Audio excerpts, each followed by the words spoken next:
Samsung is launching the Galaxy S25.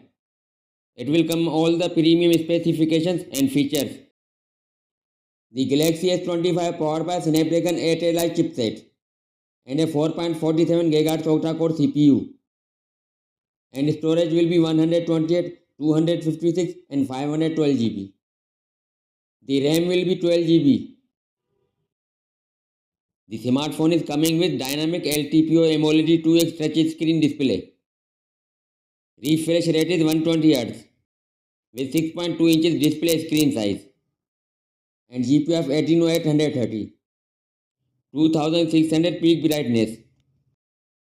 Samsung Galaxy S25 has a triple camera setup. Main sensor will be 50 megapixel wide. Front camera has 12 megapixel. It is fitted with a large 4000 mAh battery with its super fast 25-watt charging support. Phone has under display ultrasonic fingerprint scanner. That's all for now and thanks for watching. And subscribe my channel for more latest videos. Thanks.